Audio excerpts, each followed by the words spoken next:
like always, my phone, I'm seeing you. Yeah, should I go like this? This has been happening to me since I'm trying to learn to move on the phone, but still, how can I, should I try to change here something to get better? Well, I can always do this. Now, okay, now I see you better. No, Okay. this no, We see something. it's not good. Now it's okay. Well done, guys. I haven't really done that many interviews because I just started, but this one with you, and I'm not kidding, and my agent, my team knows, I've been the most overwhelmed to be able to talk to you because of how much I've admired you personally and how much of a difference you've made in my career. So thank you so much from the bottom of my heart to finding the time and chatting with me. So I can relate to how difficult it is when you get a chance to speak with someone that that means so much to you. I'm lucky because back home I have assistants from the son and my daughter. They help me out. My wife put the light and give some instruction the background. So that's makes a little bit more at the same way important, and like they feel like home, feel more comfortable to join them and to create something that can still inspire people, that you can still be helpful, because now it's the tricky point, how you can be precisely helpful to do in the right way, as people can feel and can understand that you want to be out there, but there's limitations. So you need to be at home. You need to wait and be aware. Like this, I feel it's a great opportunity for us to be a little bit closer, to keep on encourage people, empower them to have a trust, to be creating hopes and good vibes, and that's what they bring to me on the chat too. At the end, we talk as friends. It's not an interview. I never told like that because it's much nicer than have the questions all written on. So I think if we take this time and enjoy and the same mood, we'll be fine. Perhaps people will laugh a lot and not be so serious, but also on this time, if we can, to make a little bit less suffering, a little bit lighter, and get them to believe more, to know that the end we're gonna find a way. We always do. So that's the spirit, I guess, like we did in the beginning. we move, we try, we keep going, and the solutions that there is available. The universe is like that. It's always proposes, even though that right now it's very hard for us. Of course, we back home, we have stability, we have a comfort, so that's nothing changed too much, and many changes are for the good. I never been so long with my family all my life, and the hard is, as my daughter said, is outside. The people are really struggling since lack of opportunities, losing jobs, and the most important, losing lives. So outside it's what worries us a lot. It's why we try to get an extra motivation to help out, to be around, to raise campaigns. We did with Lacoste already for 400 families. At our foundations, we taking them as from a simple food to cleaning, maintenance, basic maintenance for the house. And more than that is being close to them, get them attention, get them to keep breathing and having illusion on the minds. Otherwise, it's already too hard. If they let it go, I understand it's nothing compares with a match that we could have in the past, but also in our experience, if we give away and we let it go, there's no chance. We already give up. And if we keep trying, going a little bit more, an extra uh, power that sometimes you find one single shot, one look at the stadium that give you a scream, a flag, a Brazilian flag, or even in Roland-Garros, Ale, Guga, and all these make us go beyond.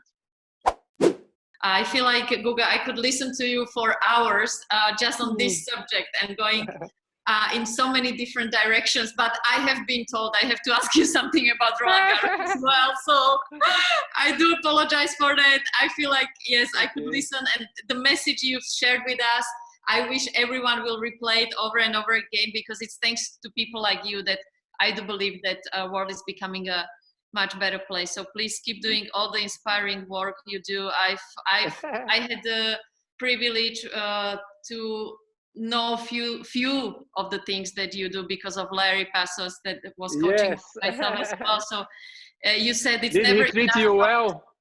He was too hard on you. Let me know, and I'm gonna talk to him. He was fantastic, and I was so privileged about that. And thanks to him, I got to know how much good you do in Brazil and how much you've been helping in your own country. And it comes without. I mean, it's impossible to thank you enough for that. And I hope you do reach that number of 33,000 families that you're trying to reach. So fingers crossed that it happens very soon. But let's go back to Roland-Garros so that I don't waste your time. It was so hard to pick any topic, because when we think about Guga and Roland-Garros, I mean, again, we can sit here for days. So I picked, let's go to year 2000, because it's exactly 20 years since that Roland-Garros victory. Just talk us through about the fact that you were already a Roland-Garros champion before that. Was it more pressure, more expectations on your shoulder, or how was it the second time around that you won the title? Yeah, it was definitely much more expectations. I wouldn't say pressure, because we never took that way deeply. And also knowing that we got nervous many times on the court, it's natural. But we try to be there on these special moments and tense. That's what we search for. So pressure, I believe that's not a right word to connect with this relation. But I 99 already. I felt I would be again champion, and didn't happen. On the way, I stepped against Medvedev, very inspired in the quarterfinal, and it was it, the end of the road. So I knew how hard it was to become Roland-Garros champion, and that is not only good. Uh, the first title I won because I didn't know anything about it, and that helped me a lot. So I just could play, have fun, laughing much more than I usually do. So I was just dreaming and playing. And 2000 was much different. I was searching for it. Was there real. So once I was there in the final, I thought we'd be smoothly like that, and I had passed over these storms on the match before, and was okay. I was safe back home. But then Magnus came very smooth and playing winners, hitting the lines, winning. Once I got the break point to the third set to make it happen, he came back, and it's like you know how it is, and you feel yourself, wow, okay, I was almost done, so I have an extra chance. I can play free, I can play relax, and then it comes up to the game. Magnus Norman. I said, no, come on, now I'm in trouble. And he was the one to beat on that particular year. He won the third set, I guess 6-2. He made like 4 or 5 games in a row, and started the fourth. I told myself, okay, I need to get going from the beginning, but didn't happen. He was the one who took these games deuce advantage, and then all games it was going to his side until he leaded 4-2 in the fourth, and I was having so hard time to find hopes. Roland-Garros give me many nice surprise and consequence for my tennis career and for my life. That's as the beautiful that can possible be. That's why we are so devoted. We are so in love too, and so appreciate from all that it means and all that we can imagine about it, Roland-Garros. This is how we deal and we connected, related with the tournament. I could be here, as you see, talking, and I make it easy, the interview, so I don't leave you a next question for you. I just Perfect. You are the best guest in the world. At the end, I make it easy for you to, you see, Danny.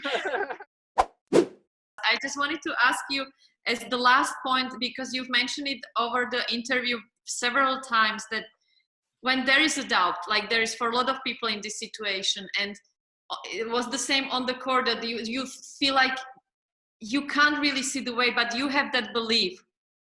Where did you get it? Was it something that was natural in you, or was it because of all the work you put in, your self-confidence, God, universe?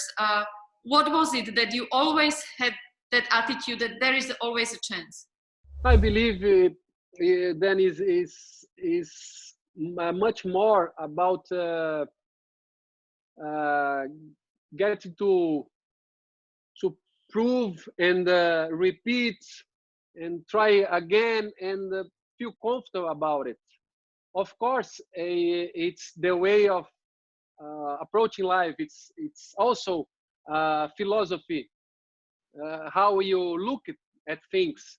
But this becomes real about your experience. So it's a connection from these two sides. But if you stop doing, it goes away. So you need to repeat again, to maintain like a small flower. You go there, you put a little bit of water, you take care, you gently talk to her to become nice. It's like a relation back home, a husband and wife. Also, you need to care about it every single day. If you forget about what is important, it goes away. It starts to not be. Guga, thank you so much for personally the biggest and best lesson I could receive. I've never heard more wise words, and I feel like I could sit here and listen to you for another 24 hours. But thank you so much for your time to chat with us and being such a incredible inspiration for billions of people around the world. Thank you. Thank you, Dani. A big kiss. Send hello for everybody at Lacoste. It's an honor for me to be part of the family now for so many years. We'll be around 10 years together right now. It's a pleasure, great team to be around, and inspiration and connecting with Roland-Garros. What else can I ask to me? I told you, I have to all the time be thankful. And please send a big hug to Larry as well. And thank you so much for your time. It was unbelievable. All right. Thank you. Bye-bye.